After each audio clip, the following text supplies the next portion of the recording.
Bismillahirrahmanirrahim. Assalamualaikum warahmatullahi wabarakatuh. Hamdan wa syukran lillah, sholatan wa salaman ala rasulillah. Rabbi shrah li sadri wa yassir li amri wa hlul 'uqdatam min lisani yafqahu qawli, amma ba'd. Alhamdulillah, pada kesempatan kali ini kita bisa berjumpa kembali bersama saya Bapak Owan dalam pembelajaran Nahwu meskipun secara virtual. Bagaimana kabarnya santriwan santriwati di sana? Semoga selalu sehat dan dalam lindungan Allah Subhanahu wa taala. Amin ya rabbal alamin. Pada pertemuan kedua ini kita akan membahas tentang ciri-ciri fiil. Baik itu fiil madhi, fiil mudhari dan fiil amr. Berikut penjelasannya. Baik santriwan santriwati, mari kita lanjutkan dan memulai pelajaran kali ini dengan membaca basmalah bersama-sama. Bismillahirrahmanirrahim. Baik, pada pertemuan kedua ini Bapak akan melanjutkan tentang materi ciri-ciri fiil. Yang pertama adalah fiil madhi. Fiil madhi kurang lebihnya ada 3 ciri-ciri. Yang pertama adalah nasab. Apa itu nasab? Nasab adalah pada lafaz tersebut diakhiri harokat fathah. Karena fi'il madhi mabniyun 'alal fathi. Maksudnya adalah diakhiri harokat fathah. Contohnya adalah ketika kita belajar shorof, di situ ada fa'ala, ada nasor, ada fathah, ada madda, ghaza dan lain sebagainya. Contoh fa'ala. Maka perhatikan pada huruf terakhir adalah huruf lam. Lihat harokatnya. Harokatnya adalah fathah. Maka termasuk fiil madhi. Apa arti fathah? Apa arti fa'ala? Telah melakukan sesuatu. Berikutnya nasoro. Perhatikan pada huruf terakhir yaitu huruf ro. Apa harokatnya? Fathah. Maka nasoro termasuk fiil madhi. Nasoro berarti menolong atau boleh diartikan telah menolong. Yang ciri kedua adalah bahwa fi'il madhi diawali lafadz qad atau laqad. Lafadz qad atau laqad beberapa kali muncul di ayat-ayat Al-Qur'an.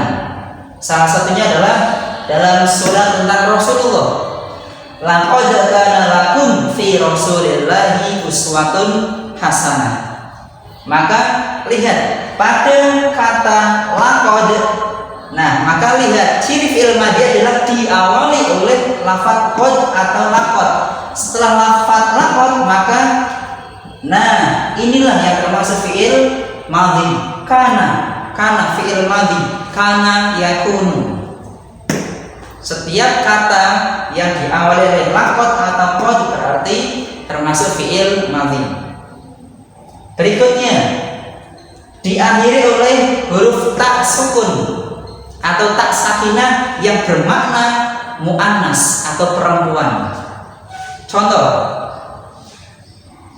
kita pernah belajar shorof, misalnya fa'ala, fa'ala, fa'alu, fa'alat, fa'alata, fa'alna. Pada lafaz 4 ada lafaz fa'alat. Ingat, fa'ala, fa'ala, fa'alu, fa'alat. Diakhiri oleh harokat tak sukun. Ini. Maka fa'alat di sini berasal dari kata fa'ala dan kemasukan tak sukun maka bermakna perempuan. Apa arti? Karena fa'ala berarti telah melakukan, maka pelaku pada lafaz fa'alat adalah dia perempuan setelah melakukan sesuatu. Contoh kedua, thaqulat, ini muncul dalam surat Al-Qari'ah kalau tidak salah. Wa man thaqulat dan seterusnya. Maka thaqulat berasal dari kata thaqula yang arti berat. Ketika kemasukan tak sukun, maka berarti pada fa'il atau pelaku di sini adalah bermakna perempuan. Ketika kemasukan tak sukun atau tak sukun seperti ini, maka bermakna perempuan. Kurang lebihnya seperti itu pada ciri-ciri fi'il madhi. Bapak lanjutkan. Yang kedua adalah ciri pada fi'il mudhari. Kurang lebihnya ada 3 ciri-cirinya. Yang pertama adalah setiap fi'il mudhari pasti diawali huruf mudhari'ah.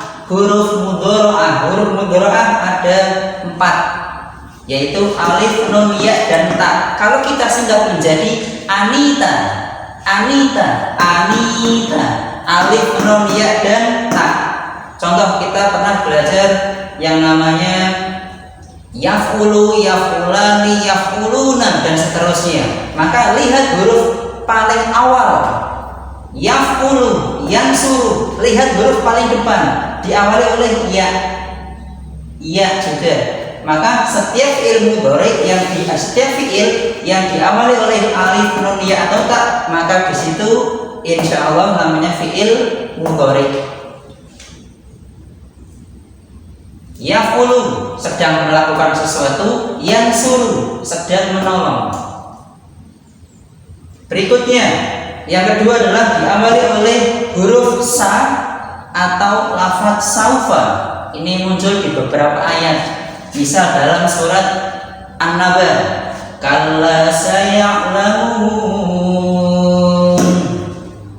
Nah, lafaz sa di sini adalah sebuah huruf tambahan. Karena lafaz saya'lamun berasal dari 2 lafaz. Pertama sa, yang kedua adalah ya'lamuna. Sa di sini berarti dalam waktu dekat, tapi saufa dalam waktu yang lama atau jauh. Diawali sa. Begitu juga boleh diawali saufa. Misal ya, saya rubah, kalla saufa ta'lamun, seperti dalam surat At-Takafur. Saya ulang lagi, ketika diawali sa atau saufa maka pasti fi'il mudhari.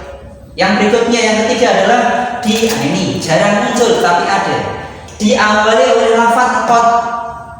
Tapi qad pada fi'il mudhari maka bermakna kadang-kadang atau jarang. Misal ada lafaz qad yasumu. Yasumu bermakna puasa, maka ketika kemasukan qad maka berarti dia laki-laki kadang-kadang puasa. Misal saya kadang-kadang puasa, maka bahasa Arabnya adalah qad asumu, kadang-kadang saya puasa. Maka kurang lebihnya seperti itu. Yang berikutnya adalah atau yang terakhir tentang fi'il amr.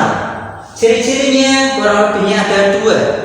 Yang pertama adalah fi'il amr akan selalu jazm. Apa itu jazm? Jazm adalah cirinya huruf terakhir diakhiri oleh tanda sukun. Seperti kita belajar tentang shorof istilahi, di situ ada lafaz fa'ala yaf'ulu fa'lan wa maf'alan fa huwa fa'ilun wa dzaka maf'ulun uf'ul. Saya ulangi, uf'ul. Atau ada lafaz yang lain menggunakan wazan lain, if'al atau if'il.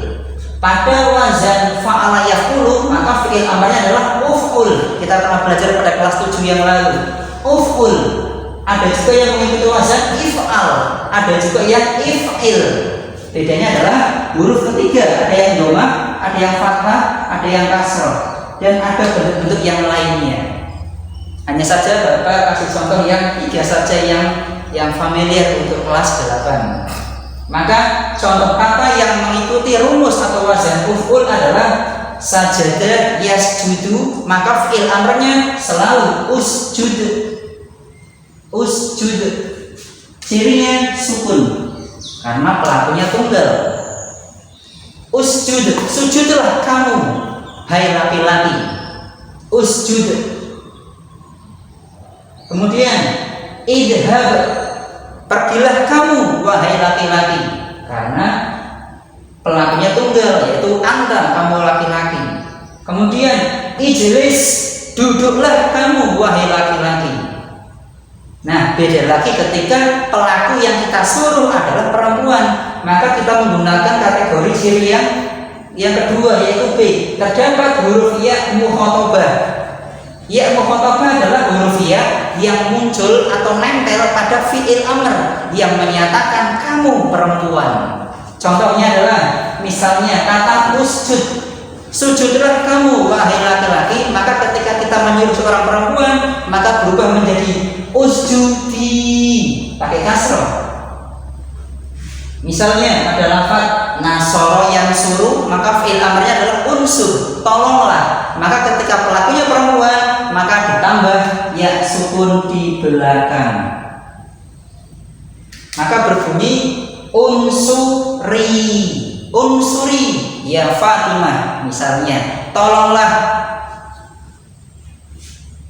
Kemudian ijlis, ketika untuk laki-laki kita mengatakan hai Ahmad ijlis, wahai Ahmad duduklah. Tapi ketika pelakunya perempuan, wahai Fatimah ijlisi, duduklah. Maka ditambahi ya sukun di belakang. Baik anak-anakku, kurang lebihnya seperti itu. Semoga bisa dipahami tentang ciri-ciri fi'il madhi, mudhari, begitu juga yang amar. Insya Allah paham dan kalian bisa mencari contoh-contohnya di dalam Al-Quran. Insya Allah ada. Cukup sekian, semoga bermanfaat dari Bapak. Semoga bisa dipahami dan bisa bermanfaat. Ketika ada pertanyaan, silakan boleh disampaikan di kolom komentar YouTube atau di Google Form yang kami sediakan. Cukup sekian, semoga bermanfaat. Billahi taufiq wal hidayah. Waridho wal inayah. Assalamualaikum warahmatullahi wabarakatuh.